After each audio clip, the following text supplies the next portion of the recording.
வரவு செலவு திட்டத்தின் இரண்டாம் வாசிப்பு மீதான விவாதத்தின் போது எதிர்க்கட்சி உறுப்பினர்களின் செயற்பாடுகள் தொடர்பில் பல்வேறு விமர்சனங்கள் முன்வைக்கப்படுகின்றன. தேசிய மக்கள் சக்தியின் பாராளுமன்ற உறுப்பினர் கிட்னன் செல்வராஜ் பசறையில் இன்று நடைபெற்ற ஊடக சந்திப்பில் இது தொடர்பில் கருத்து தெரிவித்தார்.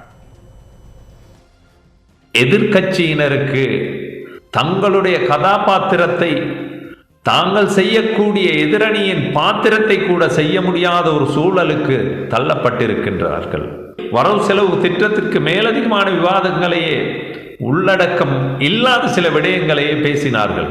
3/2 பெரும்பான்மையோடு இந்த வரவு செலவு திட்டம் வெற்றி பெற்றிருக்கின்ற சூழலில் எதிர்க்கட்சியினருக்கு முகம் கொடுக்க முடியாத ஒரு சூழல், அவ்வாறான சூழல் இருக்கின்ற பொழுது அதில் குறிப்பிட்ட எதிர்க்கட்சி உறுப்பினர்கள் எதிர்த்து வாக்களிக்க முடியாத ஒரு சூழ்நிலைக்கும் கூட தள்ளப்பட்டிருக்கின்றார்கள்.